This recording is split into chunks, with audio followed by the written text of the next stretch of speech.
casos teníamos que usar y para qué servía el cannabis medicinal. Entonces en abril decidimos conformar la mesa intersectorial con una resolución. Esta mesa está integrada por personas de distintas instituciones, como son la UNICEN, tanto la Facultad de Derecho como la Facultad de Agronomía, el INTA, el INASE, el Poder Judicial y las Fuerzas de Seguridad, que también integran la mesa, otros médicos que también se han acercado a participar, veterinarios, farmacéuticos, también están invitados los bioquímicos, que no sé si tenemos participación, pero también estaban incluidos, y bueno, después concejales de distintos espacios políticos. La idea es entre todos abordar este tema, porque como saben tiene distintas aristas, desde el punto de vista legal, de normativas nuevas, usos que se van conociendo porque también es algo nuevo, o sea, beneficios que se van conociendo de una manera nueva. Entonces, bueno, la idea, esta es la segunda actividad que nosotros hacemos desde la mesa intersectorial. La primera fue destinada a profesionales de la salud, esta es abierta a la comunidad para que podamos entre todos aprender para qué sirve el cannabis, cómo se utiliza y cuál es el marco legal.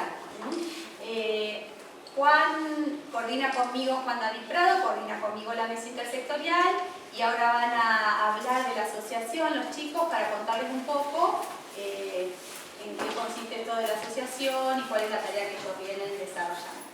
Bueno.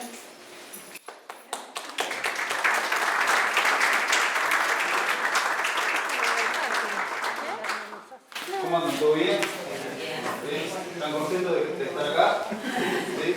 ¿Hay cultivadores? Hay varios cultivadores, ¿no? ¿Sí? Levanten la mano a ver los cultivadores. Y hay gente con ganas de arrancar a cultivar también, ¿no? Bueno, nosotros de la asociación empezamos porque vimos que hay un movimiento canábico bastante importante, tanto en Tandil como en la Barría y acá en Azul estaba medio parado. Así que bueno, decidimos salir a la cancha y estamos buscando también bastantes jugadores para que puedan con nosotros estar en este partido del movimiento canábico, informar a la comunidad, porque el objetivo es informar, brindar conocimientos, darle asesoramiento, tanto que puedan conseguir alguna semilla de calidad o algún esqueje, y cualquier duda que tengan, sí que se pueden acercar a una asociación, tanto para sacarse la duda de algún cultivo, o analizar algún aceite, analizar alguna resina, o más que nada también algún asesoramiento médico, porque sabemos cuál es la problemática hoy en día del consumo de cannabis, porque no saben lo que están consumiendo, o un aceite de mala calidad, o una flor de mala calidad, y nosotros lo que buscamos es eso, concientizar a la gente, brindar información, y entre todos darnos una mano, ¿sí? Así que bueno, muchas gracias.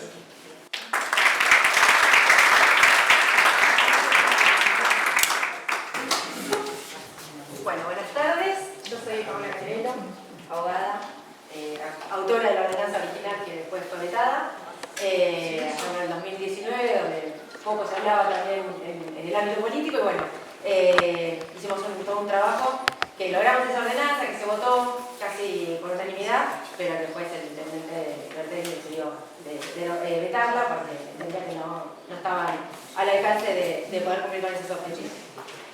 Muy brevemente, la idea es que hablemos de objetivo, no de derecho, así que muy brevemente les quiero hacer un panorama de cómo estamos en términos legales y normativos en Argentina. Nosotros tenemos fundamentalmente, y es el obstáculo mayor, el Código Penal, donde se establece en el artículo 5 de ese Código Penal una pena a quien, entre otras cosas, fabrique, transporte, produzca estupefacientes. Esos estupefacientes salen de un listado que también es elaborado por ley, en conjunto con el Ministerio de Salud, ANMAT y Congreso de la Nación, donde establecen cuáles son esos estupefacientes que no pueden ser ni producidos ni transportados, etcétera, etcétera. Pero hay una palabrita que dice el artículo 5, que es el que sin autorización hiciera todas estas acciones, digamos, ¿no? Y sin autorización es lo que da lugar a la ley 27350, que es la ley de, vamos a leerla para ser bien específicos, es el uso medicinal de la planta de cannabis y sus derivados. Año 2017, obviamente el movimiento canábico es el que logra que llegue al Congreso la ley, que se apruebe casi por unanimidad, sin ningún voto en contra, algunas abstenciones nada más, pero que dio lugar a que existiera una norma legal que tampoco era suficiente, lamentablemente, porque necesitaba una reglamentación. Reglamentación que no llegó hasta el año 2020, que desde el Ministerio de Salud de la Nación se dictó el decreto 883 del 2020, que es el registro, entre otras cosas, ¿no? El Programa Nacional para el... Leo todo porque son todos los nombres así choclos que me parece que está bueno también que lo hablemos con propiedad, ¿no? Digo, las cosas por su nombre. Es el Programa Nacional para el Estudio y la Investigación del Uso Medicinal de la Planta de Cannabis, sus derivados y tratamientos no convencionales en la órbita del Ministerio de Salud. Esto es el programa general sobre cannabis, que dentro de ese programa encontramos lo que es el REPROCAN, que es el registro específicamente, que es el que autoriza, que viene a suplir o a cumplir con esta norma legal de la autorización para la producción, transporte, etc. Este programa, como decía, bueno, la ley es el marco regulatorio para la investigación médica y científica del uso medicinal, terapéutico y o paliativo del dolor de la planta de cannabis y sus derivados, garantizando y promoviendo el cuidado integral de la salud. Este es otro concepto importante también, el cuidado integral de la salud. No implica que tenga que haber una enfermedad, la presencia de una enfermedad para hablar del cuidado de la salud. Y eso, bueno, obviamente está vinculado a lo que es el concepto de, obviamente Analía lo va a desarrollar mucho mejor que yo, pero es el concepto de la OMS, donde es una cuestión integral el estado de bienestar de la persona. Por eso también, cuando hablamos del uso medicinal y terapéutico, se amplía a estas situaciones que no necesariamente tiene que haber un diagnóstico médico específico para poder utilizar el recurso del cannabis. Como les decía, el decreto que reglamenta esta ley crea el registro del programa de cannabis, REPROCAN, por eso es la sigla.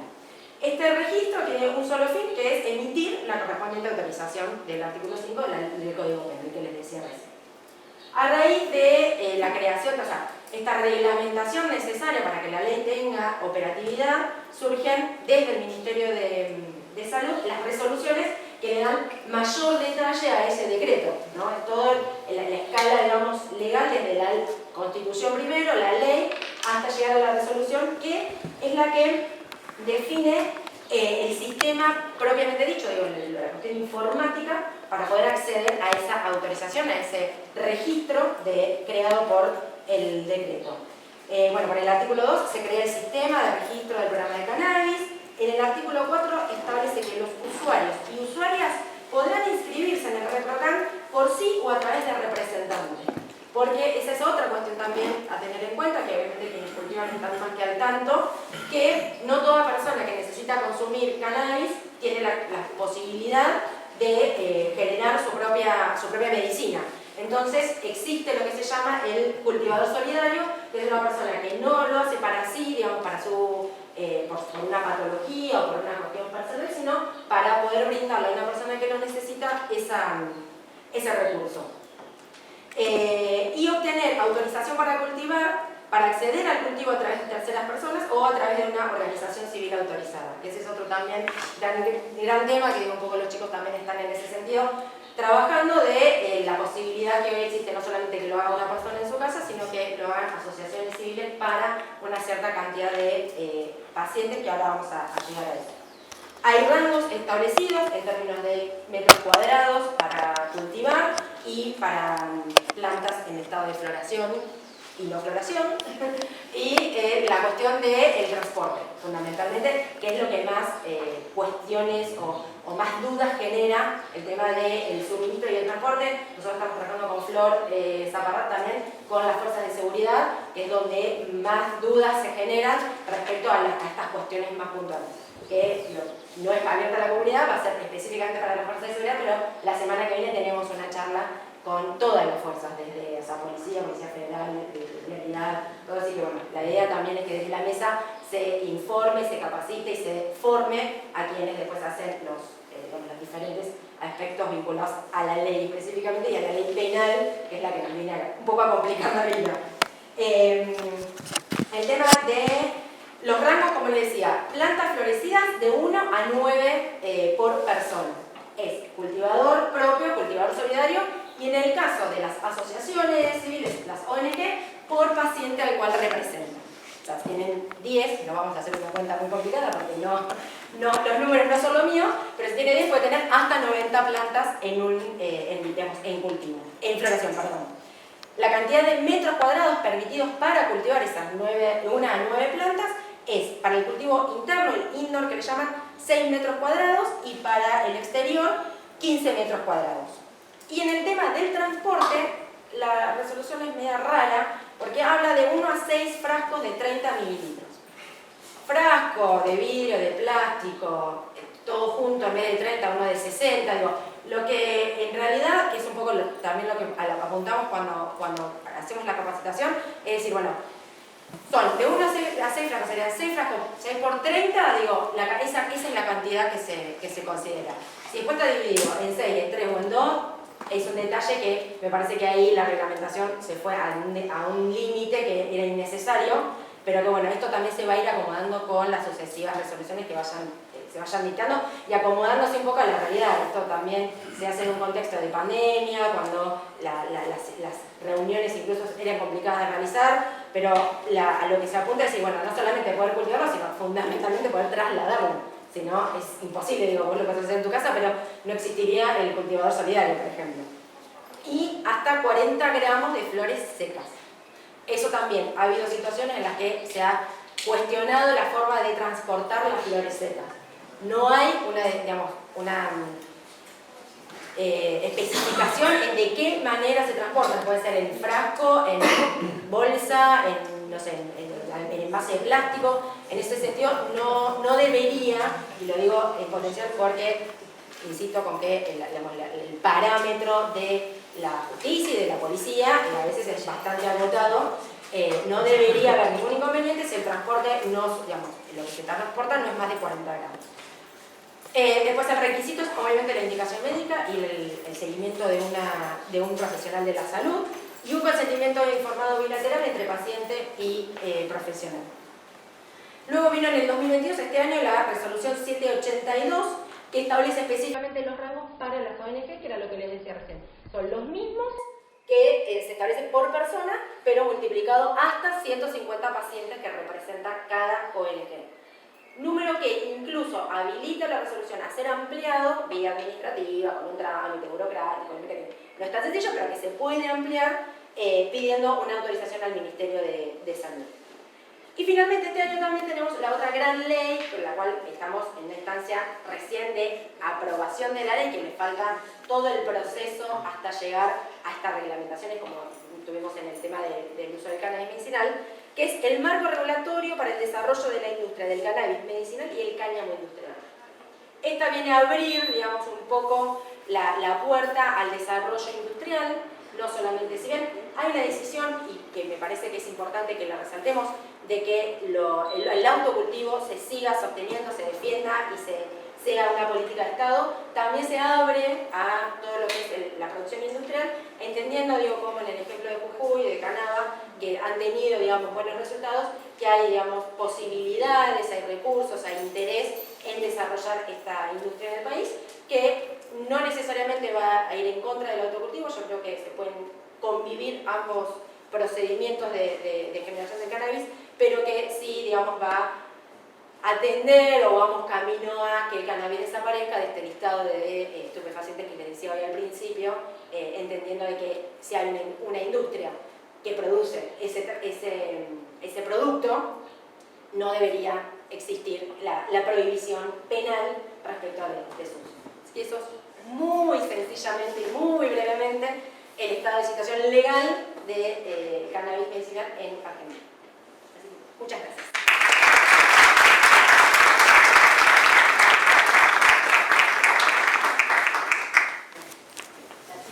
Bueno, buenas tardes.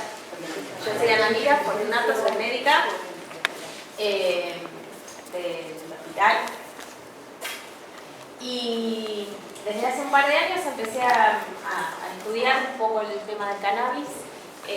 Acercándome, siempre lo explico, que me acerco como al revés. En realidad me acerco porque vienen muchos pacientes que cuentan que lo usan, que lo toman, y yo siempre les pregunto qué toman y me dicen que toman cannabis, y les vuelvo a preguntar ¿pero qué?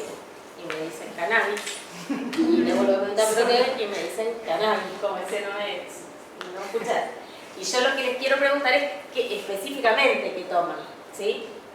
Porque es como si yo les dijera ¿Qué tomás? Un remedio para la presión. ¿Pero cuál? Un remedio para la presión. Hay un montón de remedios para la presión. Entonces, bueno, viendo esa situación y que era gente mayor, que era gente que usaba medicamentos para muchas otras patologías, me pongo a estudiar un poco desde el lado de, bueno, a ver cuáles son las interacciones, a quién le tendría que decir que no lo tome, con qué puede hacer mal, qué me tengo que fijar. Y bueno, cuando empiezo a estudiar me doy cuenta que es todo una farmacología paralela, lo que nosotros estudiamos en la facultad, donde lo vemos, pero toxicología nosotros, lo vemos como tóxico, no lo vemos como fármaco. Entonces hay que hacer todo un cambio de cabeza desde nosotros, incorporarlo desde otro lugar, ¿sí? Y cuesta un poquito, somos un poquito duros los que hacemos algo, pero bueno. Ay, como siempre. Un poquito, ¿no? Más cerquita, sí. Estoy pensando si después ¿Querés que agarra lo viaje, haga después agarra viaje. Bueno, entonces un poco el objetivo de la charla es ver cuáles son los usos del cannabis en la medicina en este momento, ¿sí? Qué es lo que se plantea, qué es lo que se estudia, y desde ya anticipo que son más dudas que certezas lo que hay en este momento. No hay mucha certeza, algunas sí, pero hay mucho en investigación. En cuanto a lo que decía la doctora, la Organización Mundial de la Salud define a la salud como el completo y total estado de bienestar biopsicosocial. Completo y total bienestar biopsicosocial. Si se fijan los tres componentes, ninguno de nosotros estaría en estado de salud. No, porque alguno de los tres no los cumplimos, y me parece que 2 de 3 no los cumplimos. Eso es lo que plantea la Organización Mundial de la Salud, por eso a veces las reglamentaciones, cuando hablan de salud física, pero no se refieren a la definición que en realidad compete a la salud. Bien, bueno. El cannabis. El cannabis, bueno, es una planta dioica, si ustedes saben todo más que yo no voy a hablar de eso. El uso medicinal, sí, es el que nos vamos a ocupar nosotros. Sepan que hay un uso espiritual o religioso. Sepan que hay un uso alimentario. La semilla de cannabis es una semilla que tiene 9 aminoácidos esenciales. Aminoácidos son las partecitas, los vagoncitos que forman los trenes que son las proteínas, ¿sí? Lo dije al principio, si no me entienden lo que digo, me avisan, porque yo por ahí trato de hablar normal, pero por ahí digo palabras raras. Los aminoácidos son esos vagoncitos que forman los trenes, que son las proteínas. Las proteínas forman parte de todas las células del organismo, ¿sí? Y hay aminoácidos que se llaman esenciales. Hay que tenerlos sí o sí. Bueno, el cannabis, la semilla de cannabis, tiene primero una gran cantidad de proteínas. Tiene 5,5 gramos por cucharada grande de semillas. Tiene una relación muy buena de ácidos omega 3, omega 6, que es lo que se busca para la protección cardiovascular. Tiene además alto contenido en vitamina E, es un antioxidante, tiene magnesio. O sea, desde el punto de vista nutricional o alimentario, sería una alternativa, ¿sí? Que bueno, también se está viendo ahora. Sirve para la fitorremediación del suelo, que los chicos lo saben más, para metales pesados y otras cosas. A nivel industrial sirve para la confección de papel. La primera Biblia de Gutenberg estuvo hecha con papel hecho de cáñamo. Sirve para reemplazar el plástico, tiene una degradación. El cáñamo entre 3 y 6 meses, en cambio el plástico tiene una degradación de muchos años y contamina. Sirve como material de construcción, es un buen aislante térmico. Siempre se usó para telas, para sogas, para los barcos cuando colonizaron América. Sirve para hacer combustible, tanto biocombustible como una fermentación, como una fermentación, que es otro tipo de combustible. Y sirve para hacer baterías, es más potente que las baterías de litio, la batería de cáñamo. Históricamente se usó siempre, digamos. Estuvo incluido en un libro que se llama Farmacopea, ¿sí? Del que ingresó, salió, volvió a ingresar y y demás. Lo han usado distintos emperadores como anestésico, se ha usado para la gota, para la inflamación, ¿sí? Se ha usado para la epilepsia desde hace muchísimos años. Fíjense que se usaba en el 1600 a.C. para la epilepsia ya. Pásame así. Jesús lo usaba como parte, existen textos que dicen que Jesús y sus discípulos lo usaban como parte del óleo sagrado. En el 800 Mahoma aprueba el uso de hachís, surgen los famosos tambores de Ketama, lo que después van a ser los tambores de Ketama. Y bueno, en un momento, hacia mediados del siglo XX, se empieza con la época del prohibicionismo y así llegamos hasta este momento. Bien, esto es algo que yo lo quiero contar porque cuando ustedes por ahí hablan con alguna persona de salud, les puede decir que no hay evidencia científica para el uso del cannabis en medicina. Nosotros, los médicos, llamamos evidencia científica cuando nos referimos a resultados de una investigación metodológicamente apropiado, o sea que tiene un método, una receta de cocina, primero esto, después esto, que es la evidencia y apropiada y de alta calidad, es la evidencia más precisa y forma que toma depende del contexto. Es un conocimiento explícito, sistemático y replicable. En criollo es una receta de cocina que si yo la hago en mi casa me va a salir así, y si otro lo hace en Alemania le tiene que salir igual. Eso es lo que nosotros consideramos evidencia científica. Los protocolos científicos en medicina están diseñados de manera que se hacen en distintos países, se hace lo mismo, exactamente lo mismo, y se tiene que llegar al mismo resultado. Eso es a lo que nosotros le decimos evidencia, ¿sí? Obviamente hay muchos tipos de evidencia. La que nosotros usamos es esa que está remarcada en rojo, pero fíjense que abajo de eso hay un montón de otras evidencias que para nosotros no es tan buena. Por ejemplo, mirar, hacer un estudio observacional, ponerme de afuera y mirar lo que sucede en una situación. O sea, alguien tomando cannabis, lo miro a uno, miro dos, miro tres y registro y cuento lo que pasa.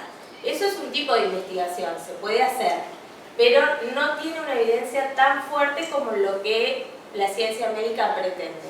Por eso muchos médicos les van a decir que no hay evidencia científica, porque no hay evidencia de esa primera que yo les digo. Sí hay mucha cosa observacional, sí hay mucha cosa preclínica. Cuando hablamos de preclínico no, estamos hablando de animales de investigación o desarrollos de laboratorio. Pero los estudios que a nosotros nos gustaría hacer, que son esos estudios multicéntricos, que significa que se hacen en distintas partes del mundo, aleatorizados, que significa que ni el paciente ni el médico saben lo que se da, eso es doble ciego, perdón. Aleatorizados, que la gente es distribuida entre un grupo y el otro sin tenerlo, claro, sin seleccionarlo de antemano, casi por sorteo, por decirlo de alguna manera. Doble ciego es que ninguno de los dos sabe lo que toma para evitar el efecto placebo. Ese tipo de estudios en cannabis no hay. Solo hay, en el caso de los productos de CBD puro, para la epilepsia refractaria. Ahí sí hay algún doble ciego, pero después en el resto de las cosas no hay. Bien.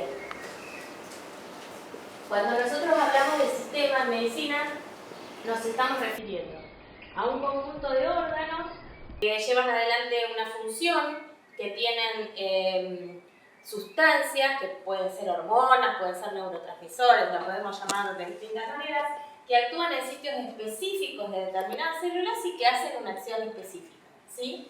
Eso, en este caso, se llama sistema endocannabinoide endógeno, ¿sí? En realidad, el sistema endocannabinoide es un sistema homeostático. Homeostasis es desequilibrio, ¿sí? Por eso es fácil hacer líos con esto. ¿Por qué? Porque como es un sistema de equilibrio, si ya está equilibrado, quizás yo lo pueda llegar a desequilibrar, ¿sí? Entonces hay que tener cuidado con eso. No todo sirve para todo. Los cannabinoides, tenemos cannabinoides endógenos, o sea que los generamos nosotros, que son la anandamida y el 2-AG. Tenemos receptores, el CB1, el CB2, los que están más reportados. Hay más receptores, el CB1 está más en el sistema nervioso central, en la cabeza, el CB2 está más distribuido. Y después tenemos los fitocannabinoides, que son los fitocannabinoides que pueden tener cierto efecto psicoactivo, como son el THC y el CBN, y los no psicoactivos, que son el CBD y el CBG. Pero también sabemos que en cannabis es importante la relación entre, sobre todo, el THC y el CBD, y que también es importante el efecto séquito. Por eso, sintetizar la molécula de CBD, sacarla, ponerla en un frasquito, implicaría que yo a una persona le tengo que dar mucha más cantidad de esa medicación que si usara un derivado de la planta, porque me falta todo lo otro, me faltan los terpenos, me faltan los fenoles, que es lo que constituye el efecto séquito que hace que la acción de la planta sea mucho mejor que la del producto aislado, ¿sí? La dosificación es individual, ¿sí? Como todas las sustancias que actúan a nivel del sistema nervioso central, a nivel de la cabeza, la dosificación, el tratamiento y demás es muy individualizado. Y más en este caso, ¿por qué? Porque estamos hablando en su mayoría de productos que no están estandarizados, no son todos iguales. Entonces, cada paciente tiene que probar su aceite y hay que adecuar la dosis a eso que está usando él. Seguramente el de al lado que usa otro aceite, por ahí para la misma patología, necesite otra dosis, porque son distintos los aceites, no está estandarizado el aceite. Se inicia muy lento, con una gota, se asciende muy lento, y lo de retiro lento es entre comillas, porque en realidad, si no tiene mucho tiempo de uso, no habría que hacer un decalaje, le decimos nosotros, o ir como bajando la dosis hasta suspenderlo. Uno lo podría suspender de un stop, se llama un stop and go, suspender eso y empezar con otra cosa. Pero bueno, hay que ver cada caso en particular, ¿sí? Entre vaporizaciones, cuando uno inicia, debería esperar por lo menos 3 minutos entre una vaporización y la otra. Entre ingestas, si fuera de tipo alimentaria, debería, tipo brownie y esas cosas, debería esperar 3 horas entre una ingesta y otra. Y si lo estoy usando como aceite, se empieza con una gota por día. Y ahí se ve primero si produce algún efecto adverso y después se va titulando en base a la aparición, a la mejoría del cuadro clínico del paciente o a la aparición de algún efecto que sea intolerable y por el que haya que suspenderlo. La relación entre dosis, esto se usa también cuando se usa morfina, cuando se usan los opioides, es importante saber cómo transforma una dosis que se da de una manera, por una vía, en una dosis que se da por otra vía. La relación por vía oral, digamos, es 2,5 veces la vía inhalatoria. O sea, si yo me doy un puff por boca, por ejemplo, que es vía inhalatoria, esa dosis la tengo que multiplicar por 2,5 y ahí la puedo ingerir, ¿sí? Porque cuando yo utilizo algo por vía respiratoria, no tengo toda la absorción intestinal, toda esa parte que se pierde en la absorción, no la tengo. Ingresa directamente al torrente sanguíneo. El pulmón tiene pasa mucha sangre por el pulmón, entonces todo lo que va al pulmón generalmente pasa directo. No pasa así con la vía oral. ¿Para qué se usa hoy? Se usa como antiemético, ¿sí? Se sabe que los vómitos están producidos entre otras cosas, por serotonina. La serotonina es un neurotransmisor que está en la cabeza y que también tiene mucho que ver con la depresión y demás. Se usa como estimulante del apetito. De hecho, hubo un producto en el mercado que Rimonabal, que era un producto que se utilizaba para adelgazar, que hubo que retirarlo del mercado porque produjo una alta tasa de suicidios, porque quitaba el apetito, ¿sí? Bloqueaba la vía de la serotonina tiene que ver con la depresión, entonces estaban más flacos, pero se suicidaban más, entonces se retiró del mercado.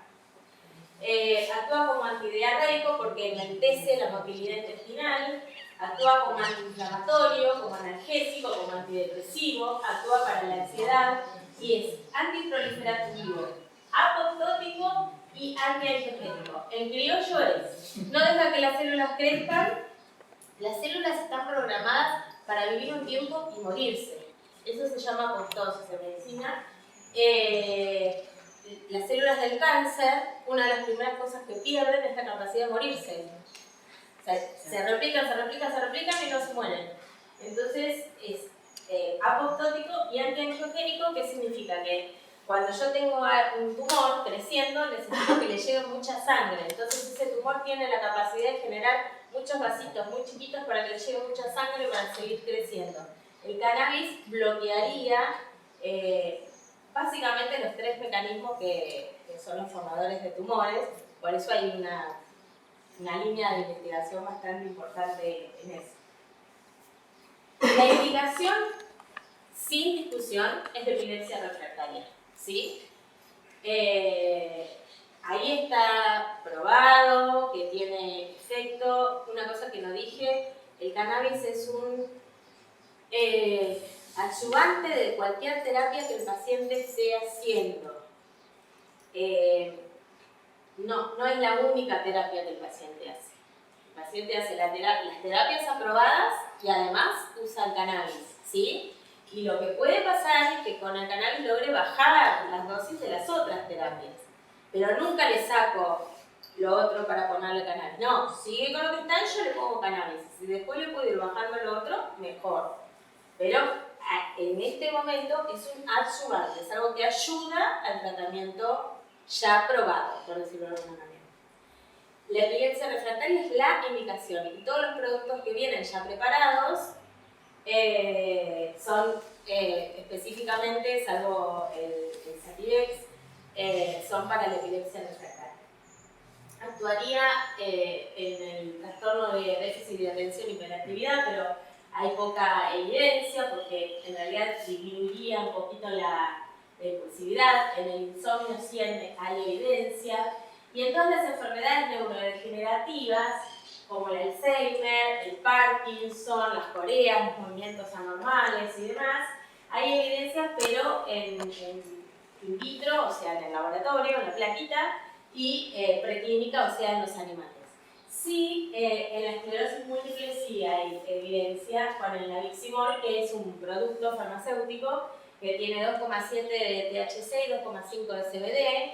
Eso se llama nabiximol, la marca Sativex, y eso sí tiene un estudio hecho específicamente randomizado, así como nos gusta a nosotros, separadito, y mostró algunas diferencias.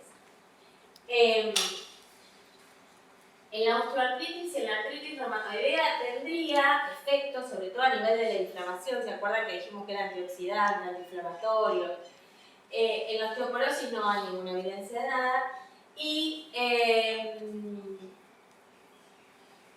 bueno, lo que sí se ve es que modifica la vía del dolor.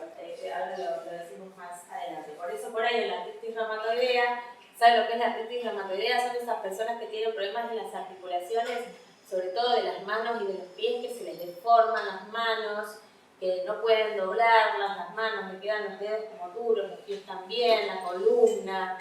Es una enfermedad articular donde el hueso como que se va comiendo, la articulación se va fijando, ¿sí? Ahí tendría acción sobre todo en el dolor. En enfermedades dermatológicas actúa sobre la cicatrización, sobre la dermatitis. La dermatitis es la inflamación de la piel o el eczema es el brote, lo que nosotros le decimos está brotado. El acné, la seborrea. En la psoriasis, que es una enfermedad autoinmune, como la artritis reumatoidea, hay evidencia in vitro, o sea, en el laboratorio. En el lupus, en la mayoría de los casos dermatológicos se usa en forma de cremas. de forma localizada, ¿sí? No se usa en forma oral. Se está estudiando mucho las afecciones ginecológicas, sobre todo la endometriosis. La endometriosis es una enfermedad bastante complicada, donde las mujeres tienen el endometrio, lo que está dentro del útero, y por alguna cuestión, eso que está dentro del útero, esa capita que está dentro del útero, la tienen en distintos lugares fuera del útero. Entonces le produce un montón de inconvenientes.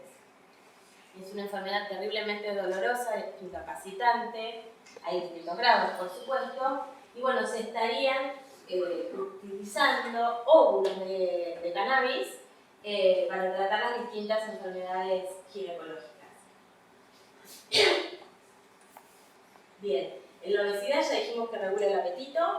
En la diabetes, al mejorar la grasa, actuaría sobre la diabetes. Ustedes saben que la diabetes, que es el azúcar alto en sangre, tiene mucho que ver con el rollito, digamos. Entonces, al actuar en la obesidad, actuaría en la diabetes. En la hipertensión arterial, bueno, es un antioxidante y un vasodilatador, en algunos casos, según la dosis. Entonces, habría que ver. Y otros estudios que son más que nada enfermedades autoinmunes, la enfermedad de Crohn, la artritis y el reflujo, toda esa parte de la autoinmunidad está toda en experimentación. En el glaucoma, aparentemente la administración de THC disminuiría la presión. El glaucoma es el aumento de la presión adentro del ojo. El ojo adentro tiene líquido, ese líquido se empieza a generar de más y empieza a generar presión sobre las paredes del ojo. En la pared del ojo está lo que se llama la retina y la empieza como a poner finita. ¿Ven? Ahí donde dice presión, la empieza como a aplastar. Aparentemente disminuiría la presión. Y en cuanto al asma, el uso de cannabis en el asma tendría cierto efecto beneficioso porque es un broncodilatador. El problema en el asma es que se lo tendría que usar como aerosol, los puffs, ¿sí? Porque si lo calientan, ya sea en forma fumada o en forma vaporizada, puede generar productos que no son beneficiosos, similares a los del tabaco. Dentro de los efectos adversos que hay contados, digamos, está la carcinogénesis y mutagénesis, perdón, está mal escrito. En realidad, lo que se vio, sobre todo por vía inhalatoria, al fumarlo, es que produce productos similares a los del tabaco, pero no se pudo demostrar que genere tumor en el pulmón. Lo que sí está demostrado es que hay un aumento de incidencia en el seminoma, en el tumor del testículo, en los que utilizan cannabis y lo fuman, ¿sí? Y sí se vio que produce mutaciones en las células. En el desarrollo fetal, la mayor experiencia que hay es en mamás embarazadas que utilizan cannabis no medicinal, digamos. Lo que se vio es que enlentece el desarrollo del embrión, ¿sí? Sobre todo en los primeros estadios y sobre todo en los primeros días, hasta el día 5, que es el día en que el embrión se llama blastocisto, pero no lo detiene completamente. Y como atraviesa placenta, porque tiene la capacidad de atravesarla, pero también tiene la capacidad de salir, o sea, va de un lado al otro, pasa directamente, actuaría sobre el feto. Lo que se vio es que los bebés, de las mamás, estos datos son de gente que utiliza cannabis no medicinal, ¿sí? O sea, que usa dosis mucho más altas. Los bebés de las mamás que lo utilizan son bebés que tienen bajo peso, baja talla, al nacer, y que tendrían algún tipo de trastorno, contrariamente al cannabis, que como medicamento sirve en los trastornos de los movimientos, estos niños tendrían problemas en los movimientos. Y otro tema importante que siempre se habla es el deterioro cognitivo secundario del cannabis, si hay deterioro, no hay deterioro y demás. Bueno, los datos que hay tienen que ver con dosis mucho más altas, porque no son las dosis que se utilizan como medicina. Entonces, bueno, sí. Perdón, ¿de qué hablamos cuando hablamos de cannabis medicinal y no medicinal? Y no medicinal es recreativo, abuso o dependencia. Y medicinal sería en aceites y crema. No importa la vía por la que lo uses. Medicinal es cuando vos lo estás usando con un fin terapéutico, ¿sí? Y no medicinal es cuando lo usás con un fin recreativo. Algunos lo pueden usar recreativamente, otros pueden utilizarlo con abuso, digamos, pero abusar de la sustancia, tomarla de más. Medicinal es cuando tiene un fin terapéutico específico, digamos. Perdón, en el caso de aceites, Sí. ¿existe sobredosis? No. No. No existen muertos por cannabis. Sí, eso lo sabía. No existe sobredosis. Lo que sí existe es dependencia. Ustedes saben que la dependencia puede ser física y puede ser psicológica. Hay dos tipos de dependencia. Yo puedo fumar 2 cigarrillos por día y no puedo dejar de fumar. Y puedo fumar 40 cigarrillos por día y dejar de fumar de un día para el otro.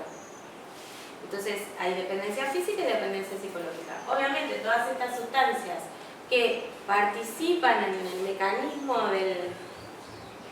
No quiero decir placer, pero como en el mecanismo de gratificación o del bienestar del ser humano, uno busca volver a utilizarlas porque quiere volver a sentir ese refuerzo positivo, se llama, volver a sentir esa situación de bienestar, ¿sí? Pero no importa por la vía que lo uses, pero no hay descrita intoxicación por cannabis. Gracias. Perdón, ¿te puedo hacer Sí. un aporte? Yo estuve en la Expo Cannabis ahora el fin de semana pasado, y bueno, hubo varias disertaciones, incluso varias presentaciones de póster y demás, y viendo el tema que vos decís, el tema de la sobredosis, llega un momento, hay alguien que a lo mejor puede llegar a tomar más gotas, pero el cannabis es como que automáticamente deja de hacer efecto. Si vos te excedes en la cantidad de gotas, una sobredosis entre comillas, porque hay gente que pasa, que le gusta porque le hace muy bien, y toma 2 gotas y dice, a 2 gotas no es nada, se manda 4, no importa, no las sigo. Llega un momento que no le hace efecto.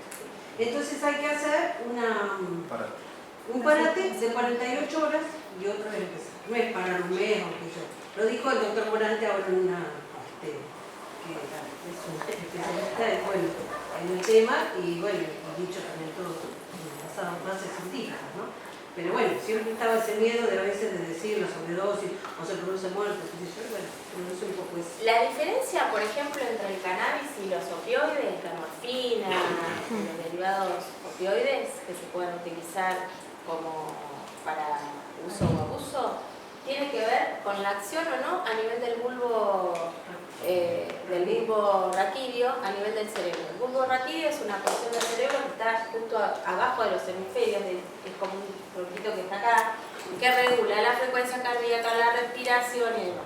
El cannabis no actúa directamente en ese centro, no actúa sobre la respiración, no actúa sobre la frecuencia cardíaca, entonces no va a producir un deterioro como puede producir los opioides, digamos, ¿sí? Que producen una insuficiencia respiratoria y demás. Y tiene, al igual que los opioides, efecto techo se llama. Llega un punto que vos podés tomarte 40 gotas que no te va a hacer mejor. Pero a diferencia de los opioides, no tendría la parte negativa, digamos.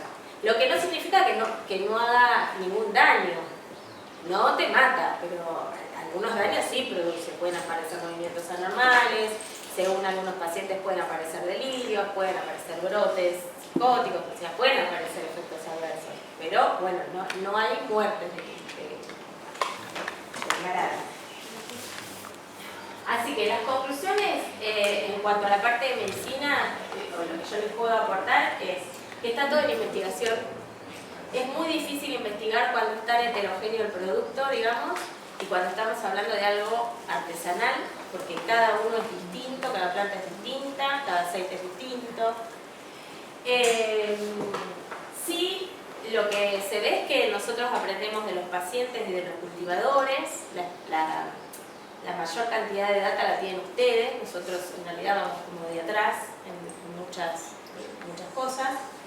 Y lo que yo les recomiendo a todos es que traten de comentarle al médico que lo usan, no importa si está de acuerdo o no, o sea, comenten se puede anotar en la historia clínica, no hay ningún problema, y está bien que el médico lo sepa. A algunos les va a decir que no lo usen, pero no importa eso, pero díganle, empiecen a decirle a los médicos que lo usen. Inscribirse siempre en el ReproCam, hacer las cosas bien. Si uno se tiene que anotar en un lugar, se tiene que anotar. Tratar de utilizar siempre el mismo preparado, y a eso vuelvo al tema de que el aceite de un cultivador no es exactamente igual al aceite de otro cultivador, entonces tratar de más o menos siempre usar lo mismo, aceite, crema, lo que sea, porque si no es como que hay que volver a titular y saber la concentración de lo que estoy tomando, y la composición sería el ideal, sería lo que uno quisiera para poder hacer una indicación más ajustada, como dijimos, individualizada. Pero bueno, no siempre es posible, pero traten, aquellos que son usuarios, de no conseguirlo siempre en distintos lugares, sino tratar de que sean más o menos la misma provisión, y sí, como cultivadores solidarios, como pacientes, como sea, sí o sí siempre anotarse y cumplir los requisitos legales, porque el paciente tiene derecho a usar lo que cree que le hace bien, pero también debe cumplir los requisitos que la ley le pide que cumpla. Y nosotros desde la mesa lo que proponemos es eso, que se pueda usar, que se pueda generar, que se pueda conseguir, pero siempre respetando la ley, que es lo que nos corresponde como ciudadanos. Muchas gracias.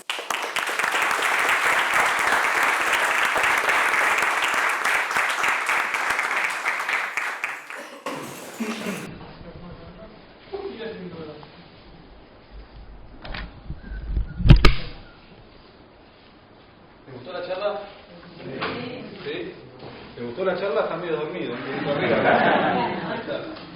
Bueno, vamos a arrancar, voy a tratar de ser lo más breve posible. Si tienen alguna duda al final, más que nada para no hacer tantos cortes en la charla. Mi nombre es Ayrton Tusi, soy vicepresidente de la Asociación Civil Cannabis Medicinal, soy cultivador y también cultivador solidario. ¿Por qué cultivar? ¿Sí? En primera instancia porque es fácil y económico, ¿sí? Se puede conseguir tierra, macetas, semillas, o sea, no necesitamos para hacer un cultivo inicial, ¿sí? Aparatos grandes, caros, costosos, ni nada de eso. Es la forma de acceso más segura porque vamos a saber qué vamos a cultivar. Si alguien, tanto sea para uso recreativo como para uso medicinal, tenemos que saber qué es lo que vamos a cultivar, qué genética, qué cepa, alto contenido en THC, alto contenido en CBD. Eso es lo principal. Se obtiene mayor calidad, más que nada porque hablamos de la calidad, porque nosotros vamos a ver el desarrollo de la planta, tanto en la etapa vegetativa como en la etapa de floración. En cambio, si nosotros queremos hacer un aceite y compramos flores en el narcotráfico, no sabemos de qué calidad son. Entonces, lo más importante es saber qué calidad vamos a tener. Desde mi parte, yo digo que es terapéutico, porque yo tengo una conexión muy importante con las plantas y los cultivadores también me van a dar la razón. Y nos brinda independencia. En este caso, porque ya si no sabemos cuidar una plantita es muy complicado. ¿Qué es lo que vamos a buscar? ¿Con qué objetivo vamos a cultivar? Esto es muy importante. ¿Qué es lo que vamos a cultivar nosotros? Flores. ¿Sí? Vamos a tener la planta de cannabis para tener flores. ¿Por qué la flor? Porque en la flor vamos a tener los tricomas. ¿Sí? Esos, acá después se pueden acercar y ver, son puntitos, ¿sí? Blanquitos muy chiquitos, donde en esta parte se van a desarrollar todos los cannabinoides, flavonoides y terpenos. Entonces, muy importante ver en qué parte del desarrollo está la planta, ¿sí? Porque por ahí esta es una preflor, ¿sí? Entonces no vamos a tener los mismos cannabinoides que una flor bien madura, ¿sí? Hay una fotito de cómo sería un tricoma. Acá estaría toda la materia química, los cannabinoides, flavonoides, terpenos, el THC, el CBD, el CBN y todos los cientos de cannabinoides que hoy en día se van descubriendo. La mayor parte de los cannabinoides del THC y el CBD, ¿sí? Se encuentran en los tricomas, en las inflorescencias. Bien acá, adentro, ¿sí? En todos los capullos se forman todos los tricomas. Después, el 50% de los tricomas se encuentran en las hojas azucaradas, se les dice que es donde se sigue esparciendo la materia química, ¿sí? Y después en las hojas abanico, que serían estas de acá, vamos a encontrar muy poca materia química. En este caso, si una persona va a cultivar para un uso recreativo, va a hacer una poda fina, le va a sacar todas las hojas, y si vamos a usarlo para un uso medicinal, para hacer aceite, sí se puede usar toda la planta, el mismo tallo, todas las hojas, ¿sí? El completo de la planta. Tipo de cannabis, ¿sí? Vamos a hablar de 3 tipos. En este caso vamos a hablar de plantas sativas, plantas índicas y plantas ruderales. Hoy en día la realidad es que no hay plantas 100% sativas o 100% índicas, son híbridas las plantas, tienen alto contenido en THC con CBD, 80% sativa, 20% índica o viceversa, ¿sí? Pero hablando un poquito de las plantas sativas, son un poco más altas, ¿sí? Tienen diferencia internodal mucho más que las plantas índicas. Las hojas, ¿sí? Van a ser un poquito más finitas y largas, ¿sí? Y generalmente se obtiene mayor producción. Y lo importante es que acá, para la parte recreativa y medicinal, en la planta sativa se van a desarrollar más cannabinoides de THC, es un efecto más eufórico, ¿sí? En cambio, si nosotros queremos un efecto más sedante o tener cannabinoides de CBD, vamos a conseguir plantas más índicas, ¿sí? Y otro tipo de plantas que son las ruderales, que son plantas más chiquititas, ¿sí? Donde tenemos menor producción, ¿sí? Serían plantas automáticas de 3 meses, que ahora vamos a hablar un poquito de eso. Tipo de cannabis, ¿sí? Tenemos 2 tipos de plantas, como les decía, fotoperiódicas, ¿sí? Que son estas, ¿sí? Que dependen de la luz para ver si vegetan o para ver si floran, ¿sí? Por ejemplo, hoy en día, acá hablamos que estamos en Azul, si queremos poner una planta en exterior, la vamos a poner en septiembre, octubre y noviembre para que cumpla todo el proceso vegetativo y a finales de verano, enero, febrero, marzo, la planta va a empezar a florar, ¿sí? La vamos a cosechar en marzo, abril más o menos. Y después tenemos plantas autoflorecientes, como les decía, que son plantas que no dependen de la luz. Tienen su tiempo, ¿sí? En las primeras 3 semanas ya empiezan a largar las preflores y en un periodo de 3 meses ya la planta se desarrolla. Lo que vamos a obtener son plantas más chiquititas, de menor producción y también de menor calidad, esa es la realidad. En los 3 tipos de plantas, ya sea tanto sativa, índica como ruderales, vamos a tener plantas con alto contenido en CBD y poco THC, ¿sí? Esto está más allá sobre el tema de la genética. Hay genéticas que están estabilizadas, se podría decir, que tienen los mismos porcentajes de CBD y los mismos porcentajes de THC. Y plantas más eufóricas, en este caso por ahí también para un uso más recreativo, con plantas con más contenido de THC que de CBD, ¿sí? Esos serían los quimiotipos. Características del cultivo. Esto es muy importante. Entender que es una planta que nace, crece, se reproduce y muere, ¿sí? No vamos a volver a obtener nuevas flores de la misma planta. Sí se puede, sí, pero con lo que vale una semilla, lo que vale un esqueje, es mejor cuando la planta ya está madura, ya estamos a punto de cosecharla, cortarla y ya ahí ponerla a secar, no hacerla revegetar. Porque la realidad es que cuando la planta se sigue revegetando no va a obtener los mismos cannabinoides que la primera cosecha. Entonces lo principal es entender que nace, crece, se reproduce y muere. Por otro lado es una planta dioica, ¿sí? Que quiere decir que hay tanto plantas machos como plantas hembras, ¿sí? Y hay plantas hermafroditas que ahora vamos a hablar de eso. Alto requerimiento nutricional es una planta que se le puede hacer muchas cargas de nutrientes, en eso después nos vamos a dar cuenta a cada cultivador, si hay flores más chiquititas o más grandes, o en la parte de vegetación de la planta, cómo se va a reproducir. Si nosotros le hacemos una carga agresiva de nutrientes, vamos a ver que es una planta que se va a poder desarrollar mucho más. En macetas chiquititas podemos obtener una gran producción, eso es lo importante. Por ejemplo, hay gente que por ahí cultiva tomate o otro tipo de planta que le echa cualquier otro tipo de producto y la planta enseguida ya no lo puede asimilar. Entonces va a tener siempre el mismo crecimiento. También importante que se aprende con la práctica, ¿sí? Esto nadie nace sabiendo, al contrario, nosotros los cultivadores siempre tenemos diferentes experiencias y todos los días aprendemos, ¿sí? Y más que nada entre diferentes cultivadores. Y suele haber mitos, esto lo puse porque es una realidad. Yo cuando antes cultivaba le echaba té de banana a las plantas pensando que extraía el potasio y no hay ninguna fórmula química que hirviendo la banana se extraiga potasio. Entonces hay muchos mitos que justamente entre nosotros los cultivadores nos vamos a ayudar para ir sacándolos, porque ya es una realidad. Hace 6 meses, cuando era ilegal cultivar una planta, buscabas en algún foro y te decía echale té de banana, matá a los bichos, poné 3 colillas de cigarro, 2 gotitas de agua de lavandina y rociáselo a la planta. Y claro, matabas todo así. ¿Alguien lo ha hecho eso? ¿Alguien le ha echado té de banana? Sí. No le echen más, por favor, té de banana. Pueden ir a un grow shop, ¿sí? Y asesorarse. Hoy en día hay tiendas de cultivo donde te van a vender productos fertilizantes, estimulantes para la floración y demás. Las etapas de cultivo, ¿sí? Acá ahora sí van a poder anotar. Lo primero que nada, cuando nosotros vamos a empezar un cultivo, necesitamos la planificación, ¿sí? Saber qué es lo que vamos a necesitar. Y obviamente se divide en etapas. yo lo dividí en 6. Germinación y siembra, crecimiento vegetativo, floración, cosecha y post cosecha. ¿Sí? Estos son los 6 pasos que nosotros vamos a tener en cuenta. Primero que nada, la planificación, la germinación y siembra, el crecimiento vegetativo, la floración, la cosecha y la post cosecha, que ahora lo vamos a ir desarrollando de a uno. Para la planificación, lo primero que nada, material genético. Podemos empezar desde una semilla o desde un esquema. ¿Sí? ¿Alguien alguna vez ha comprado alguna semilla acá? ¿Sí? ¿Por dónde has comprado? Internet. ¿Y has tenido buenos resultados? Sí. Bueno, hoy en día tenemos la posibilidad de que se puede comprar semillas. Entonces, hoy es legal comprar semillas. ¿Sí? Tanto por internet como en cualquier grow shop cercano se puede comprar una semilla. ¿Por qué vamos a comprar una semilla? Porque no es lo mismo lo que necesito yo que lo que necesita mi mamá que tiene artrosis, o lo que necesita una persona que tiene cáncer, o lo que necesita una persona que tiene bruxismo. Entonces está bueno asesorarse y ver qué es lo que vamos a cultivar.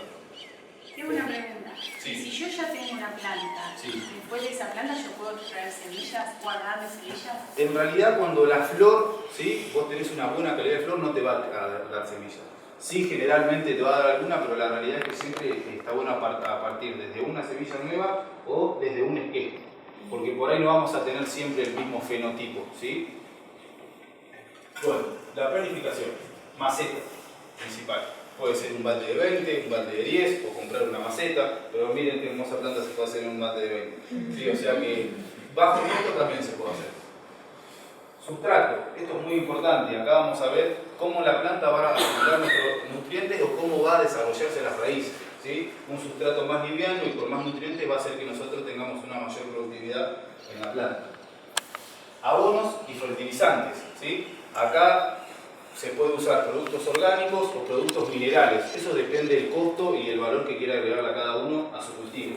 Ahora vamos a hablar un poquito de eso.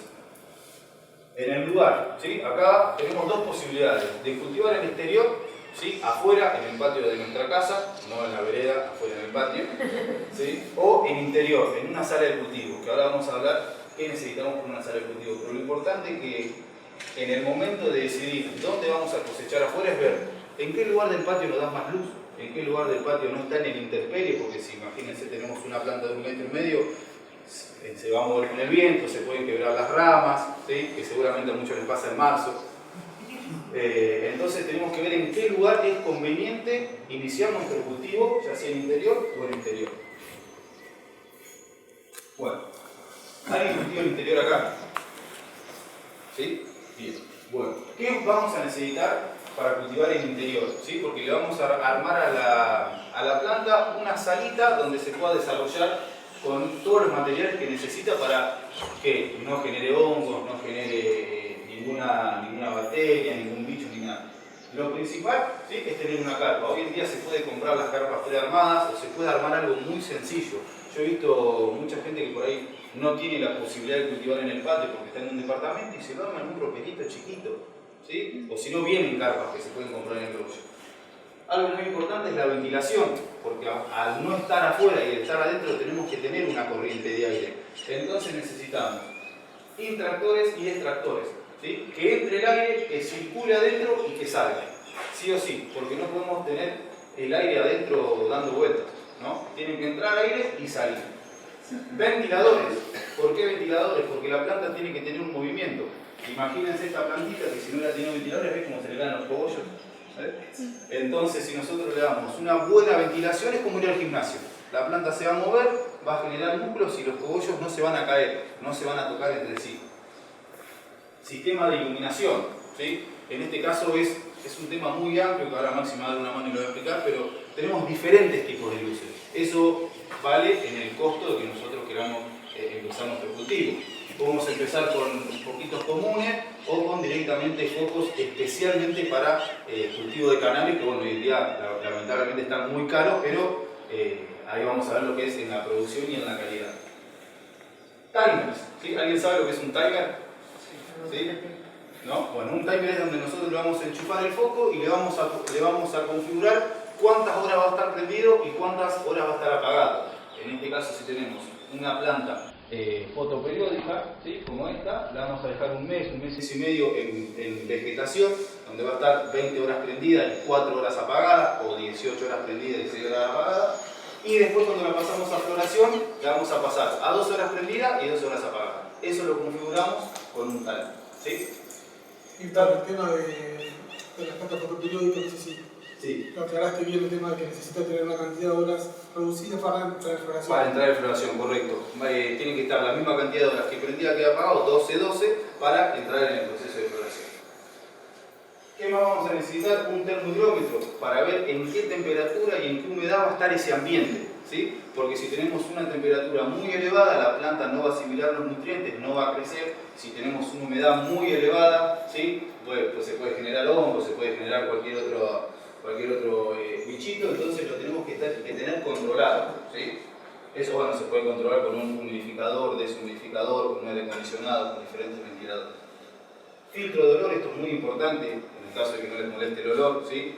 Se usa en la parte de donde sale, ¿sí? Se pone un filtro de carbono activo donde toma todas las partículas de los terpenos, ¿sí? Las convierte y hace que salga poquito olor, menos, porque no es que lo saque un 100%, pero si alguien en la casa va mucha gente y demás y no quiere que haya olor en la casa, le puede poner un filtro de carbono, ¿sí? Y después, macetas. Depende del espacio que vamos a usar, va a ser la cantidad de macetas que vamos a necesitar. Bueno, la temperatura en esto se puede controlar, sí, como les decía, con un humidificador, algún aire acondicionado, pero generalmente en la etapa de crecimiento, cuando tenemos una plantita chiquita, ¿sí? Un espejo, empezamos de semilla, entre 20 y 24 grados serían las condiciones óptimas, ¿sí? En la etapa vegetativa de 25 grados y en la etapa de floración de 20 a 28 grados. En la etapa de floración es un poquito más de temperatura para poder bajar la humedad y evitar cualquier tipo de hongo, ¿sí? Bueno, un poquito de la iluminación, ¿le querés contar, Maxi? Sí, el tema de la iluminación, Acá tenemos diferentes focos. que lo importante por ahí es tanto la intensidad del artefacto que uno utilice como la calidad, el espectro. Entonces ahí tenemos diferentes tipos de opciones. La que está en el mercado, la que más se está vendiendo actualmente son las LED, ¿sí? Que tiene un espectro más amplio, incluso tiene la posibilidad de encender y apagar diferentes colores, coloraciones. Para eso aclarar que, así como pasa con el sol, ¿no? Que a medida va pasando el año, va cambiando la calidad de la luz y cuando estamos en otoño, la luz es más, se nota, la luz en verano es mucho más brillante, mucho más color azulada, ¿no? Lo que sería el color azulado de la luz artificial. Y cuando vamos llegando a la época de otoño, la luz es más rojiza, más amarilla. Bueno, lo mismo es lo que uno trata de emular con la iluminación artificial. Entonces tenemos las mejores actualmente son las de LED por varias cosas. Son las más eficientes en cuanto a la cantidad de iluminación que te dan, a la cantidad de... sí, los números por ahí no es la mejor medida, pero bueno, sí, los 4, o la intensidad que te da por el consumo energético, ¿sí? Por los 4 gastos. Además produce poco calor, lo cual es importante, teniendo en cuenta que la planta tiene un rango de crecimiento, como ya explicó Ayrton. Si produce mucho calor tenemos que refrigerar, es un costo energético, y también eso hace que uno tenga que alejar. Una que produce mucho calor, lámparas que producen mucho calor, hay que alejarlas, que se llaman dosero. Por ejemplo, un foco de sodio, que le Claro, da mucha temperatura. es justamente los otros son los más caloríficos.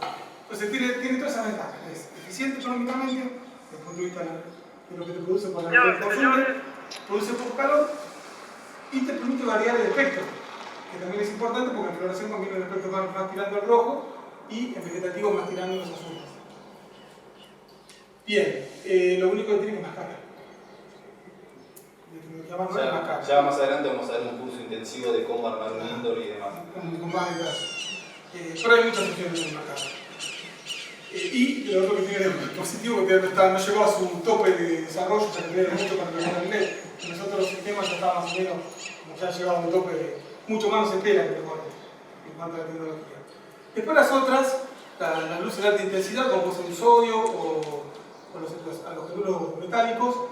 El sodio lo que tiene del espectro que produce, gran parte está en la parte rojiza, que es la parte de más que nada floración.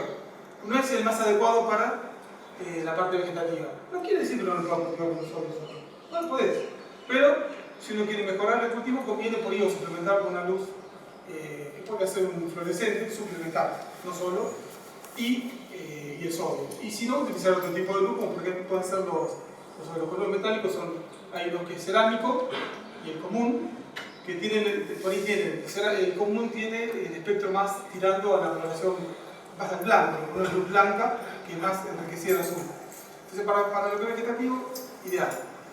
Y está la otra tecnología más nueva, que la cerámica, el color metálico cerámico, que tiene más durabilidad, es una lámpara que dura mucho más, porque son lámparas con un uso normal, de los peluros y el sodio, con uso normal, de 12 horas, 12 para tener un cálculo aproximado, ¿no? 2 años. Después ya empieza a perder intensidad, y el problema que te pierde intensidad es que ya no sabes cuánto le estás dando. O sea, después no tenés ninguna certeza si te alcanza o no. Y el ojo humano no es muy bueno para detectar eso. Y si no tenés para medir, está complicado. Entonces se calcula que a una intensidad de 12 continua son 24 veces. Y después hay que cambiarla. Los LED no tienen desgaste, por ahora no se les calcula, se queman directamente, es por eso. Y la otra, la cerámica, lo que tiene, el color metálico cerámico, lo que tiene una duración que es el doble. O sea, cuando estamos hablando de 4 años, ¿sí? Promedio, para tener una idea, ¿no? Uno puede mirar lo que dice el fabricante. Y el color metálico cerámico, lo que tiene un espectro más amplio. Por ahí, con ese quizás podrías cultivar una planta sin otro tipo de luz. Esto siempre estamos hablando, estamos a un nivel de un cultivador de hogareño, ¿no? Si hablamos de grandes producciones, la cosa es más complicada porque los costos son muy altos y hay que decidir muy bien lo que uno compra porque después son miles de pesos que te estás gastando de más por el grado de la lámpara y a veces la producción, se baja mucho la producción por el grado de la intensidad o el espectro. ¿Y qué más? Y después los fluorescentes, que tienen la luz fluorescente, se utiliza más que nada para lo que es quejado y germinación, no tiene sentido tener un fluorescente. Bueno, salvo que tengas diferentes salas o que tengas mucho, una cadena, planta recién germinada, otra planta más avanzada, y otra floración, ahí por ahí, para no gastar mucho, por ahí con una lámpara fluorescente, lo solucionás y es económica. Lo que pasa es que el fluorescente también dura poco, tiene poca intensidad, pero para ese caso, anda. Si uno quiere cultivar, hacer todo el cultivo con un fluorescente, lo que le va a pasar es que hoy no es la mejor. Probablemente lo produzcan, no digo que lo produzcan, pero con una lámpara más grande, pero no es la ideal. Para que se imagine más o menos los costos, un poco para un ambiente de 80 por 80, de los full spectrum vale 12.000, 13.000 pesos, y hay lámparas de disipación pasiva que son para cultivos profesionales que valen 120.000, 130.000 pesos para el mismo espacio. Pero obviamente que con ese tipo de iluminación vas a tener otro tipo de producción, otro tipo de desarrollo y la materia química va a ser mucho más importante. Para mostrarle una idea de...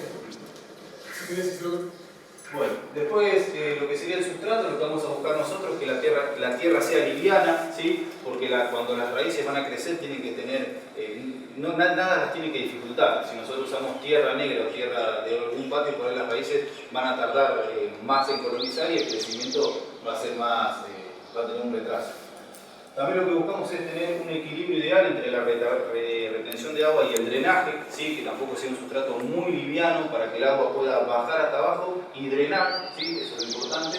Generalmente lo que se usa, por ejemplo, esta maceta está media pesadita porque abajo tiene 2 centímetros de piedra, para que abajo no se haga un barro y que el agua siempre termine drenando, ¿sí? Por ejemplo, 2 centímetros de piedra se puede usar.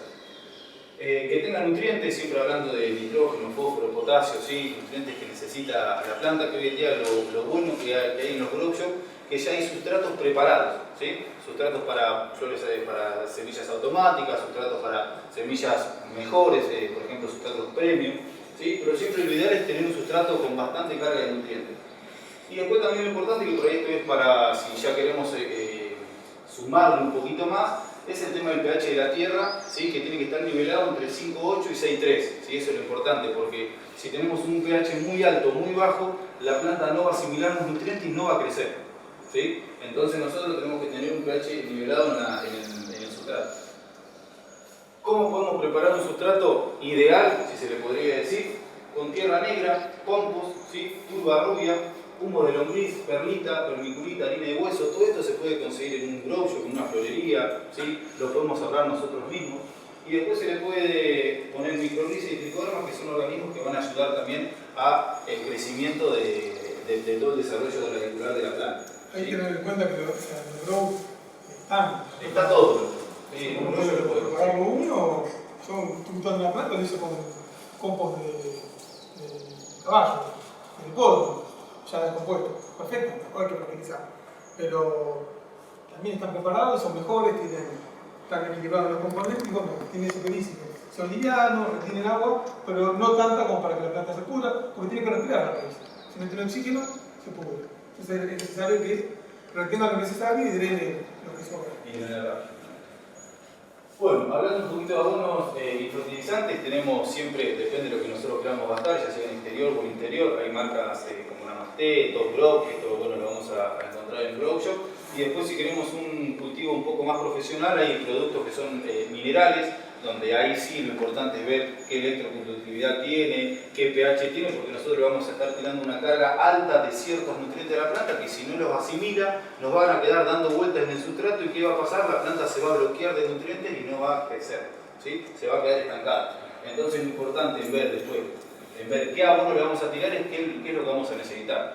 Hoy en día lo que más se recomienda para un uso hogareño, como se puede decir, es lo orgánico, porque lo mineral, si no tenés un medidor de pH y un medidor de electroconductividad, lo más probable es que la planta la sobrecargue y no tenga el crecimiento que nosotros busquemos.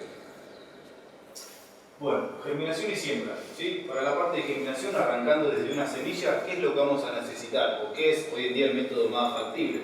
Un plato, una servilleta húmeda, la semilla en el medio, otra servilleta y otro plato. Si eso lo juntamos todos, va a quedar tipo como un platillo volador, ¿sí? Con la servilleta húmeda, en el medio la semilla, otra servilleta húmeda arriba y el cerradito del plato. Eso en 2 o 3 días, ya manteniendo la humedad, rociándolo, se va a activar, ¿sí? El agua va a ser de catalizador para que la semilla se abra y saque la primera radícula, ¿sí? Cuando ya la radícula tiene 2 centímetros más o menos, o 1 centímetro, la ponemos directamente en tierra, hacemos un agujerito, menos de 1 centímetro, ponemos la radícula apuntando para abajo y la semilla apuntando para arriba y en 3-4 días ya la planta va a romperse y a buscar la luz, ¿sí? A veces lo que pasa, que me ha pasado a mí por experiencia, las semillas son buenas o son muy duras y le cuesta abrirse, entonces la podemos incentivar con un poquitito de agua para que se ablande y se rompa más rápido y pueda tener un crecimiento mucho más productivo, ¿sí? Bueno, cuando ya tenemos la semilla o el esqueje, ¿sí? Ya lo pusimos a germinar, no nació nuestra plantita, vamos a empezar en el periodo vegetativo, ya sea en tierra o en maceta, ¿sí? Generalmente con 2 meses de vegetación ya vamos a tener una planta bastante importante, hay plantas mucho más grandes, ¿sí? Pero más de 3-4 meses no se necesita, ¿sí? Una cosa, o sea, ¿cómo regulamos el periodo vegetativo? Lo vamos a regular. Si está en el interior es fácil, la luz. Le prendemos la luz para pasarlo al productivo. Ahora, si lo tenemos afuera, la única manera es decidir el momento de siembra o el momento de saco el esqueje. Entonces es muy importante planificar, porque si yo lo saco muy temprano, dentro de la posibilidad, ¿no? Si lo saco en octubre, sí, o si lo pongo en un lugar reparado, en ventanal, y ya lo hago con mucho tiempo, cuando lo saco afuera, después tengo una planta que es un árbol, tiene nuestra altura, hay que tenerlo en cuenta. Está bárbaro, la producción está buenísima, pero hay que mantenerlo. te pasa por arriba, perdón. Entonces, mucho más riesgo. más riesgo, el barrio se quiebra la planta, ya hay que hacer otro trabajo tutorado, y bueno, También tenés más pérdidas si tenés una sola grande que tener varias chicas. Ah, y eso como te como los huevos en la canasta. Sí. Aparte, No te robes los huevos en la misma canasta, ¿no? tenés una planta muy grande, abajo tenés que hacer una defoliación, porque si tenés muchas hojas concentradas, pues lo más probable es que es un nido de hongos y de bichitos. A veces te puede formar esa planta. Si tenés 3 o 4, pero no, más que nada, por el tema, yo lo quería decir con esto, que me pareció muy importante porque planificás, también hay mucha experiencia, se pueden consultar con Héctor, porque tiene mucha experiencia, con Juan, que tiene un montón de experiencia, y los chicos de la asociación, pero más que nada para planificar de antemano, porque decimos, bueno, lo voy a hacer con tiempo, sí, pero después tenés un árbol, y cuando empieza a florecer ya no puedes podar, porque creo que te cortás el lugar donde va a salir la flor, le vas a cortar el Fines de noviembre ahora está perfecto para ya poner una plantita y que no se haga tan grande, porque como decíamos, si no después no la podés controlar. Yo he visto plantas de 3,5 metros que después se quiebran o te las venden en la calle. Claro, te la venden todos los vecinos, yo qué sé, por ahí es una cosa que No nos El interesa. arroba. Y si no te la roban, te crachás. Creo que es No te el más interesa lo que problema se actual. Actual en la ciudad azul, sí, todo Lo llega. bueno es que ya podemos denunciar eso. Sí, Sí. No importa, yo me robaron el voy a denunciar y en la comisaría cuando llegué dije, me robaron. ¿Qué te robaron? Y quise largar, ¿viste? Una planta de cannabis, le digo. Y mirá, ¿Quién la está fumando? ¿Quién te está fumando? Sí, también te sacan las ganas, porque te la robaron. Ah, ya sé. Tantos meses trabajando. Pero usted me estudió la pleno sol y Pleno noviembre sol, más sí. o menos. Sí. Una vez Noviembre, que sí. una vez al año. Una vez al año, sí. Hay que sacar esa planta aunque sea grande y ponerla. Algunos la dejan, que como dice Sí, Víctor, algunos lo dejan. yo no tengo, eso que hemos charlado con él, no he leído en ningún lado, pero que diga que cambie la calidad. Pero bueno, yo tengo una experiencia. Algunos la dejan, incluso la dejan de invierno. O sea, lo que puede hacer es vegetar el año que viene, Vegetar y sacarse quejes. sacarse quejes, sí. Como un árbol, sacarse quejes, una planta de ciruela, de limón, la limón es una planta. Sí, sí, lo mismo. O muchos lo que hacen, como dice Marci, obtienen un cultivo de invierno. Pero por ahí, si tenés una planta muy grande y no le hiciste una buena poda, se te puede cortar un cacho, se te mete una bacteria, se te va a morir la planta. Hay que hacerlo bien a todo eso, con una tijera esterilizada, con guantes, cerrar la herida con cerebela, puede ser. No es ideal, está claro. No es ideal, No es sí, ideal. no es ideal. Pero es una La opción. idea, la planta terminó su ciclo, cortarla y poner otra semilla. Es lo que nosotros recomendamos, pero se puede hacer. Bueno, después la parte de riego, esto es importante porque cuando vamos a regar la planta hay que regarla de manera despacio, ¿sí? De a poquito, echándole un poquito de agua, para que tampoco el agua se vaya de una y que arriba quede seco, ¿sí? ¿Sí? Siempre buscamos que sea continuo el riego y despacito. Y como les decía, si quieren aumentar, hacer un cultivo más profesional, le pueden medir el pH y la electroconductividad para tener un desarrollo mucho más amplio. Se puede hacer trasplantes, por ejemplo, esta plantita, ¿no? Ya está casi toda colonizada, ahora vamos a hacer un trasplante en vivo, está toda colonizada. Nosotros ¿qué hacemos? La pasamos a una planta de, por ejemplo, esa, de doble capacidad, entonces cuando ya está toda colonizada y la pasás a otro recipiente con tierra libre, va a tener un crecimiento mucho más rápido, ¿sí? Entonces los trasplantes cada un mes y medio, de macetas, por ejemplo, de esta que es de un vasito de medio litro, a una maceta de 1,5 litros, a una maceta de 10, esos trasplantes son los recomendados. Para que tampoco pongas una maceta gigante, una semillita y va a tener un crecimiento mucho menor que haciéndole trasplantes progresivos. Ahí cuando dice colonizado se refiere a la raíz, sí. ¿Qué Yo tengo es la raíz. colonizar? que coloniza la raíz. La raíz va a ir creciendo, va bien. Entonces va a cubrir todo ese espacio. Va a usar todo ese espacio. Pero lo cambias a un nombre más grande. Queda así todo colonizado. Esta se podría dejar un poquitito más, pero ya prácticamente está para hacer un trasplante. Pero es como que ya no tiene una. Cuando empezás a un sustrato, un sustrato nuevo, siempre la parte más activa de la raíz es la parte de son los extremos, los ápices. Se vuelve a encontrar el suelo fértil. Y es la mejor manera, por aparte, para regar. No conviene poner una semilla blanca. Generalmente se recomienda no poner una semilla, por ejemplo, en una maceta de 20 litros. Conviene, siempre recomiendan hacerlo con trasplantes. Más que nada por eso. Bueno, prevención de plagas. Esto es muy importante porque en el desarrollo de la planta, más que nada en la parte vegetativa, se puede contaminar con alguna arenita roja, con oidio, ¿sí? Con mosca blanca, botrytis, pulgones. Hay muchísimos, hay casi 17 animalitos y casi 40 tipos de hongos que se pueden desarrollar a la planta, que se puede combatir, ¿sí? Se pueden prevenir con aceite de neem, con tierra de diatomea, con jabón potásico. Bueno, que todos estos productos los vamos a conseguir en algún grosso, ¿sí? Lo ideal, o por lo menos lo que yo recomiendo, es hacer una prevención en la etapa vegetativa, porque si nosotros a esta planta le demos una granito y le tiro un químico, después cuando lo voy a cosechar me va a quedar con gusto a químico. Entonces hay que evitar llegar a la parte de floración sin ningún bicho y sin ningún hongo. Y la realidad es que si le damos algún hongo, eso no se puede consumir, ¿sí? No se puede consumir. Lo que llamamos por ahí la parte de control de identificación y control de enfermedades es un poco amplia y para este curso nos pareció no ampliar ese tema, igual le pueden consultar después seguramente va a haber una. Sí, porque hay muchísimos productos, muchísimos bichitos. Claro, uno puede empezar eligiendo, ahí está bueno por el tema del sustrato. Comprar un sustrato ya esté libre de patógenos. Porque muchas enfermedades entran por suerte, por la raíz. Entonces ya por lo menos ahorramos lo que tenemos por raíz. Usario, pitio.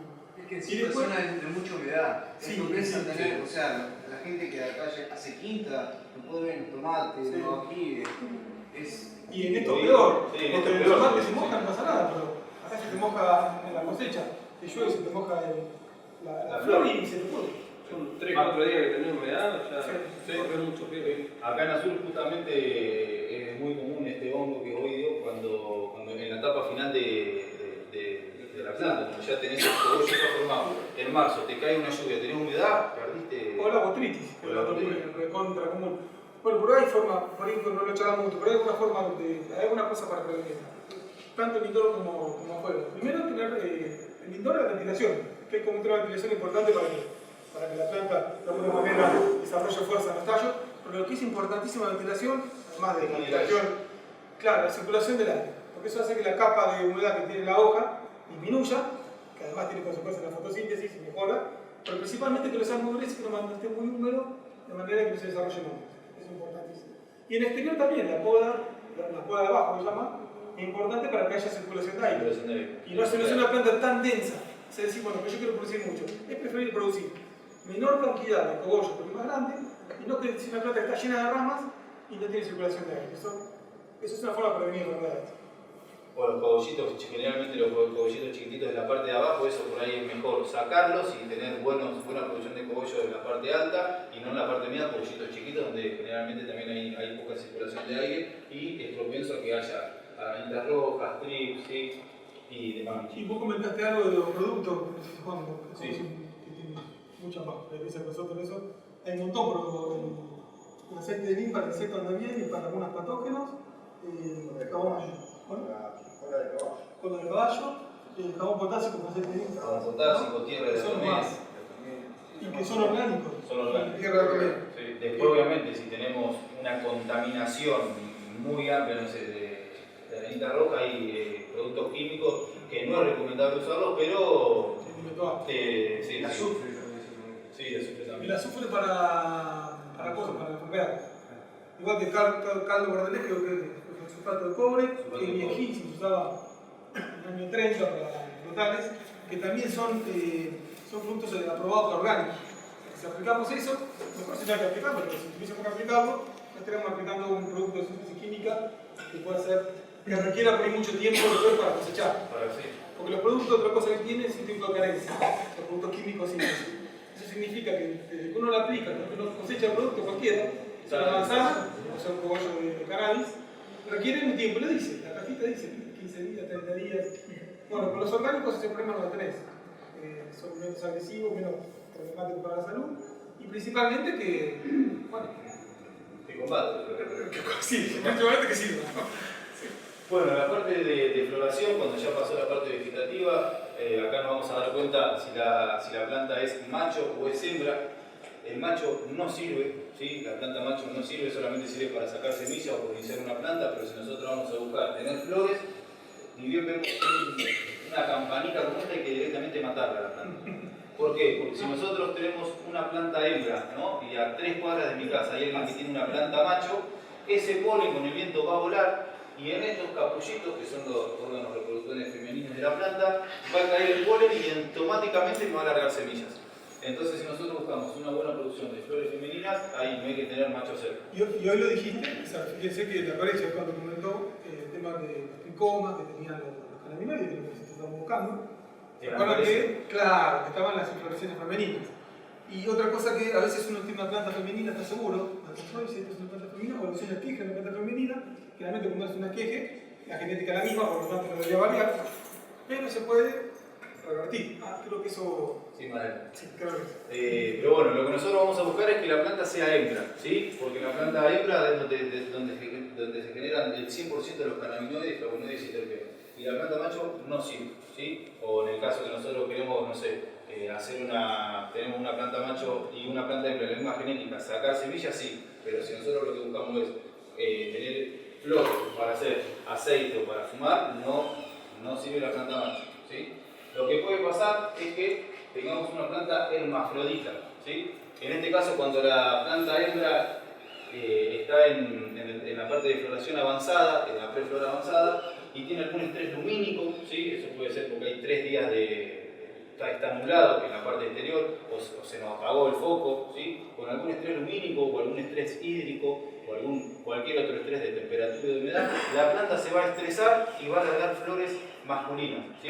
Se va a autopolinizar y va a largar semillas. Eso es lo que hace que baje la calidad de la flor, porque la planta en vez de generar tricomas y cannabinoides se va a dedicar a generar semillas y va a bajar la calidad. Entonces lo que nosotros buscamos, por eso, ¿sí? que de las flores no haya semillas. Si no hay semillas es una buena flor, ¿sí? Obviamente en un cultivo interior es donde generalmente se logra eso. En el exterior, como siempre, no es todo continuo, la temperatura, la humedad, los diferentes riegos, porque llueve y la planta se autorregó, básicamente demás, puede generar semillas. Si Perdón. es así, ¿qué haces con eso? Y yo la corto. Si te necesito alguna semillita le da, si no, no hay problema. Se mantiene mejor la genética porque la misma planta generó la flor hembra y la flor macho. Y en realidad no. ¿Cómo? En realidad no. Porque la semilla que vos sacás de ese cruce va a ser... Si vos la cruzaste, sí, pero si la planta se autocruzó. se autocruzó. Son hermafroditas también. Es hermafrodita, pero por un estrés. Sí. ¿Sí? Porque ahí la planta, ¿qué hace? En vez de seguir desarrollando cannabinoides, se va a dejar y va a empezar a generar semillas. Y esas semillas van a ser hermafroditas también. Son hermafroditas, sí, el 100% son Van a hermafroditas. tener Si una vos alguien preguntó tendencia. la genética, ¿vos preguntaste a la genética? Sí. Porque hay plantas, sí, hay algunas genéticas que son más propensas. O sea, hay genéticas que te van a dar, ya porque la planta cualquier estrés mínimo va a generar alguna flor masculina. Y ya porque genera alguna flor masculina es un problema. Si te la genera el último no es tan problemático porque ya tenés casi todas las, digamos, los estigmas ya pasaron el periodo receptivo, no hay problema. Entonces algunas semillitas en la punta vas a tener. Pero si te lo genera al principio, estás en pelate, te fertiliza todas las flores y hace todas semillas. Sí.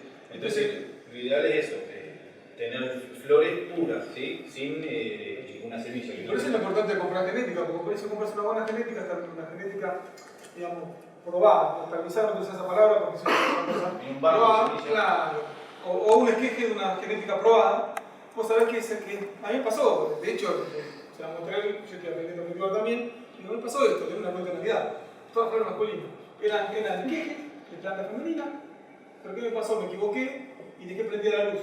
Tocando, toqué, lo que prendida sin querer quise mirar, en un horario que no tenía que mirar además, y quedó prendida, entonces se pelotó todo el ciclo, fueron 2 días. Pero para 2 días no es un lío, claro, una floreció, te puedo asegurar con una cuenta de Navidad, todas de flores masculinas. Y la otra, no se me gustó. O sea, 2 genéticas, una tuve que tirar, la otra quedó perfecta.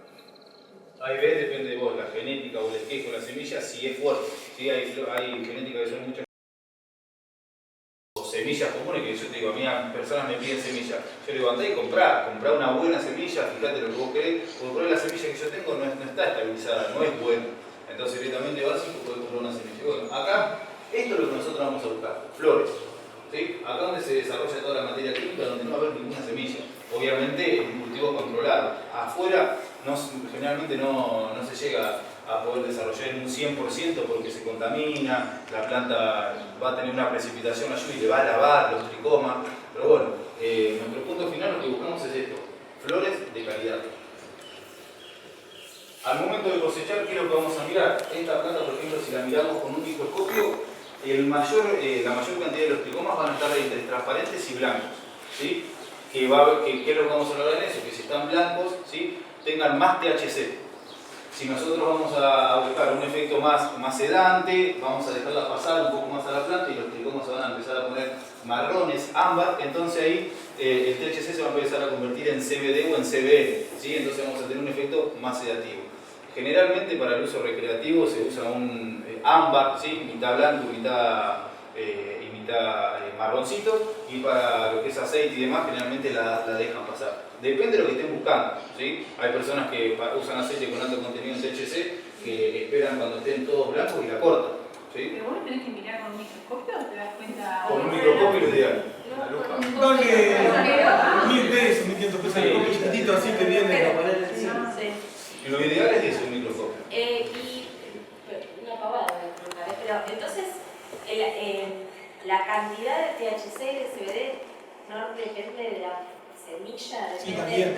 Ah, O sea, sí, de la genética. de la genética depende. Primero de la genética. Y después del momento Claro, si entra CBD, difícilmente no va a poder tener THC. Y después del momento de cosecha. Esto acá que por ejemplo está transparente, tiene muy poco cannabinoides, recién se están desarrollando. Acá cuando está ya más blanquito ya se llegó a desarrollar en un casi un 60-70% y después ya se desarrolla un más. Pero cuando vos compras una genética que es, no sé cómo hablar, pero qué sé yo, alta del CBD, ¿de qué te está hablando? ¿Del último periodo? Pero te está diciendo que cosechando en el momento adecuado. Vas a tener más El cerebro. momento adecuado cuando está lechoso es el momento ideal. Después ya pierde un poco de potencia porque se produce CBD. Lo legal es sacarlo en ambas, ¿sí? Bien. Pero sobre todo hay mucho mito, le digo. Uno mira, uno lee en el blog, en internet, y encontrás de todo. De hecho, en este tema encontramos cosas que se contradecían. Hay que buscar bibliografía científica porque si no te mareas.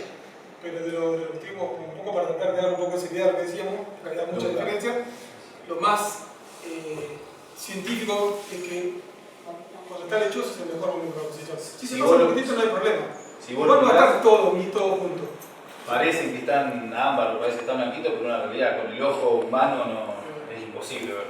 Hay microscopios digitales, lo puedes enchufar a la compu, como dice Maxi, uno de 1000 pesos, te lo pones en el ojo con el celu y lo podés ver. Y que después no va a estar todo junto, otra cosa que van a encontrar, porque acá hay mucho que van a cultivar.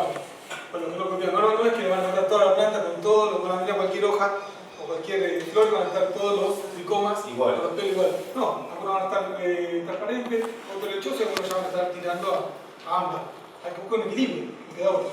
Por eso podés cultivarlo en etapas. En etapas. También en etapas, perfecto. Podés hacer un corte primero, un corte después. La planta arriba ya estaba, ya pero abajo le faltaba una semana más. Le falta luz. No sabía si cortarla a la mitad para que abajo. Después, en el momento de la cosecha, lo que vamos a hacer, vamos a empezar a la parte del manipulado. Si nosotros vamos a usar la flor para fumarla, ¿sí? Se le sacan todas las hojitas, ¿sí? Tiene que quedar bien pelado el cogollo, y si vamos a hacer algún aceite o alguna extracción, sí se dejan las hojas grandes, que como decíamos hoy, las hojas azucaradas, donde también tiene la materia química, ¿sí? El lugar de secado, esto generalmente es tipo tender, ¿sí? Se van separando todas las ramas, tampoco se corta de una ramita por rama, ¿sí? No completa, o por lo menos yo lo hago así, no lo hago completa, en diferentes ramas, y la vamos colgando para abajo, ¿sí? El ambiente tiene que tener entre 18 y 21 grados, sin ventilación, ¿sí? No tiene que haber un ventilador, o sea que no corra tanto viento, porque si le ponemos un ventilador de cerca la va a secar de más, sí que corre un poquito de aire, pero tampoco de chocante la ventilación. Y entre una humedad entre 45 y 65 grados, ¿sí?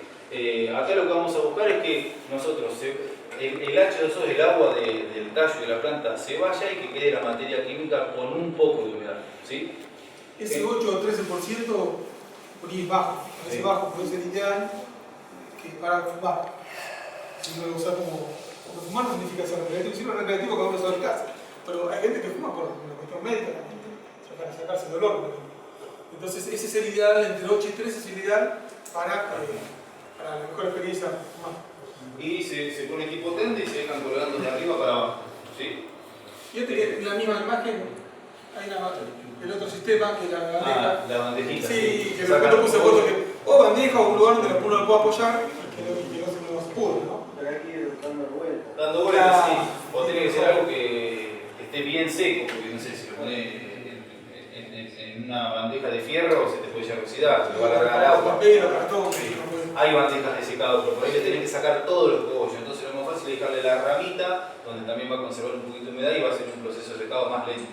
Pero más o menos entre 10, 11, 12 días está bien. Esa es la cuestión. Sí. Se corta la ramita y tiene que hacer track. Si sigue húmeda, vos lo guardás en frasco, lo que vas a hacer es que se genere un hongo dentro del frasco. Entonces lo que buscamos es que haga track, ¿sí? Separamos los cogollos, sacamos los tallos, dejamos solamente las flores, y ahí empieza el proceso de curado y guardado, y conservado sería. ¿Por qué? Porque ahí cuando vos ya pasás las flores al frasco, las tenemos que ir abriendo, ¿sí? Para que en el caso de que tenga un poquito de humedad, que se vaya y volver a guardarlo. Porque si vos directamente sacás la hoja, sacás los cogollos, los pones a secar y lo pones en el frasco, por ahí le quedó un poquitito de agua adentro, y eso ¿qué va a hacer? Te va a generar un hongo. Y después a los 2 meses vas a abrir el frasco y vas a ver que está todo blanco. Y no lo vamos a poder consumir, ¿sí? Te hago una consulta. Vos cuando ya almacenás estás entre un 8 y un 13%, ¿ese porcentaje tenés forma de medirlo o lo medís? que seca por demás? La forma granulométrica más Sí, hoy en día, como decía Maxi, por ahí es muy seco también. Eso vienen unas cápsulas que te lo mantienen entre el 65, ¿no, Juan? 65% es lo ideal para que se mantenga todos los cannabinoides y no se caigan. Porque si no, si está muy seca, vos cuando lo vas a picar se te hace un polvo. Entonces lo ideal es tener un 60-65 que vienen cápsulas.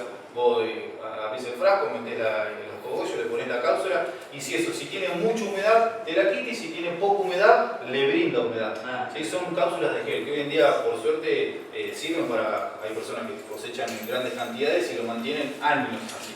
Porque si vos por ahí lo tenés en un lugar donde le da luz, expuesto a diferentes temperaturas, ese cogollo va a ir perdiendo humedad y cada vez vos lo vas a picar y se van a caer todas las materias químicas. ¿Sí? ¿Dudas o preguntas? ¿Hablé bastante rápido? Sí. No, ¿preguntas o alguna duda? ¿Algún aporte que quieran hacer? Porque seguramente hay gente que tiene mucha experiencia. Una pregunta en exterior. ¿Cuántos días uno suele poner fertilizante? Y vos de la parte vegetativa vas a usar ciertos fertilizantes y hasta el último día de la floración puedes usar. Y después lo que se usa es un lavado de raíces. Eso es muy importante hoy en día, porque si vos le estás echando productos químicos orgánicos, le haces un exceso de agua para limpiarle bien las raíces y de ahí después a 5 o 10 días las podés cortar. Para que no te quede materia química en las raíces y no tenga ese gusto fuerte, o la ceniza negra, como le decimos mucho.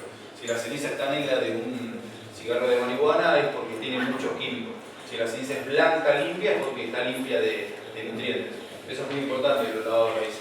Hoy en día también hay productos que hacen que se desprendan mucho más fáciles los productos químicos de la raíz, o hace que la planta termine de comer todos los productos y quede sin ningún nutriente. Entonces nosotros cuando hacemos cortamos la planta, la secamos y la curamos y la conservamos, después va a ser un cogollo limpio, se le va a sentir más los gustos, los terpenos van a estar más desarrollados y no va a ser un fuerte. ¿Me explico?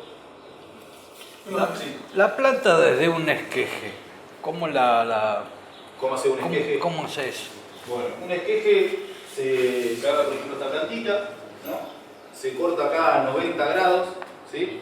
Se limpia, ¿sí? Se dejan 2 o 3 nudos y se puede poner un día en agua y después se le pone un gel enraizante o nada, pero generalmente con un gel enraizante y se pone en un lugar con 100% humedad. Por ejemplo, puede ser adentro de una caja, ¿sí? Adentro de una caja vos agarras una macetita chiquitita, le pones un poquito de tierra o perlita, le cortás la ramita, la pones adentro y con 100% humedad, en 15 días ya desarrolla raíces. Y lo que haces, le cortás las hojitas así para decirle a la planta sacar raíces y no sigas creciendo. Qué lástima que no trajimos para hacer esto. O sea, quedaría el palito, ¿no? Sí, quedaría el palito. ¿Sí? Y con obviamente la parte de arriba desarrollada. Un lugar con poca iluminación. Con poca baja iluminación. iluminación y mucha temperatura. Mucha humedad, mucha humedad. Lo principal es eso, 100% humedad. Sí. Prácticamente. Pues se le puede ir rascando, ¿no? Porque le das con un aspersor. Claro, le das un pisador y tapás todo el día. Fotoperiódica, sí. Esqueje de automática no se puede hacer. De automática no es fotoperiódica. Sí. Yo te quiero hacer una pregunta. Entonces, una persona que quiere cultivar para tener aceite de cannabis, desde que pone la semilla hasta que puede cosechar flores, pasan 4 meses, te entendí más o menos. 5 o 6 meses. 5 o 6 meses. Sí. Y después de que vos tenés todos los cogollos, ¿cuánto tiempo te lleva hacer el aceite? Y ahí ¿Es tenés. complicado hacerlo? Y tenés diferentes formas por hacerlo. Hay gente que lo hace con alcohol distilado en maceración, hay gente que lo expone a cierta temperatura para hacer evaporar el alcohol, directamente con aceite lo ponen. Hay diferentes formas. El próximo vamos a hacer un taller de extracción. Sí, vamos a hacer un taller de extracción. Pero más o menos, si una persona que empieza ahora a cultivar, va a poder hacer su aceite de acá a 6-7 meses, por lo menos. Y con una planta, por ejemplo, te podría alcanzar para cuánto de aceite. Y depende la patología del paciente también. Sí, el tamaño de la planta. Y muy importante esto, ¿por qué? Porque depende de la calidad de la flor. Si vos tenés una flor que no está bien desarrollada, vas a hacer un aceite bajo en cannabinoides. Si vos tenés una flor más desarrollada, bien explotada al 100%, vas a tener más cannabinoides, más flavonoides, más terpenos. De la genética, del tamaño de la planta, de la producción, de la calidad. Un montón. Y otra cosa, una vez que uno tiene el aceite, una persona que tiene una hematología que quiere tener su aceite. ¿Cuánto tiempo dura el aceite? Porque vos, por ejemplo, por ahí te salen varios grafitos, pero ¿cuánto tiempo lo tenés que consumir? Y generalmente la persona que va a hacer el aceite, lo que yo le puedo recomendar es que haga la resina, después guarde la resina y empiece a dosificar los goteros. Entonces cuando necesita, agarra resina y hace la dosificación. Porque por ahí también si vos haces todo de una, capaz que te quedó muy puro, muy diluido, entonces vas a poder graduarlo. Pero después también influye si lo hace con aceite de oliva o con aceite de coco. El aceite de oliva, por ahí, si vos lo abrís y lo cerrás muchas veces, se contamina, se pone feo, y hoy en día se usa mucho más el aceite de coco. Porque es neutro. ¿Qué? Es neutro, Es neutro, no tiene sabor, no tiene nada. Y mantiene los componentes mucho más tiempo. La verdad que con el aceite de coco se hace generalmente todos los aceites. Pero como vos decías, de guardar la resina. Se cristaliza para mantener los componentes. El de oliva no. El de oliva no, pero por ejemplo una persona de 80 años que tiene cáncer y se toma 2 gotitas de oliva va a querer vomitar. O por lo menos una experiencia esa que yo tengo. Entonces usan aceite de coco que como malo se cristalizará para mantener los componentes, lo incentivas un poquito con el calor, guardado el calefactor o en una tacita con agua tibia, lo agitás y ya se puede consumir. No pasa nada que vos lo tengas que ir. No pasa nada. No se desnaturaliza No. Obviamente. porque vos lo tenés que ir No. Sí, recalentar, no. Si obviamente si vos no les pones a temperatura arriba de 50 grados, no, pero con un poquito de agua tibia enseguida se mantiene. Perdón, yo el otro día, no, solo una acotación, que el otro día escuché en una charla que la vida útil, diríamos, es aproximadamente de 2 años. De una vez que ya haces el aceite y haces la dosificación. O sea, en los frasquitos ese aceite, en el aceite que sea, o sea, es un trabajo que se hizo con distintos tipos de aceite, de coco, de oliva, de canola, creo que era, bueno, no me acuerdo de esto. Y bueno, se estudió justamente la vida útil para que no haya menor cantidad de cannabinoides y demás. Y el tema del olor y del sabor no son los cannabinoides los que lo tienen, son los terpenos. No hay que olvidarse que los terpenos tienen una función espectacular, los flavonoides también. Sobre todo porque, por ejemplo, en casos que se están usando las raíces de cannabis, las raíces solas, que ahora es algo nuevo, que es un tema nuevo por investigar, no tienen CBD ni THC las raíces. Y sin embargo tiene un efecto bárbaro. ¿Para hacer cremas? ¿Y para hacer cremas, cómo tendría que ser? Y hay todas, hay trabajar un curso sobre eso porque no, claro, es un tema que excede por ahí, pero básicamente la resina la tenés que incluir con cera de abeja y aceite de coco, está la situación justa y hacer la crema, pero sí. Así, acá en el libro. Ese libro es de Morante, que es el director nacional del programa. Ahí tiene receta de cocina, tiene toda forma de preparación, tiene todo. Dibujito por dibujito. Y viene y me dice, explícame, mirá qué lindo como hacen acá en la selva, decía mi nena el otro día, la plantita. Igual sí, vamos a hacer un taller de extracción para hacer crema, para hacer aceite, porque la gente necesita, no sabe. Claro. O hay muchos tabú, ese es el tema. Como vamos, hay muchos mitos.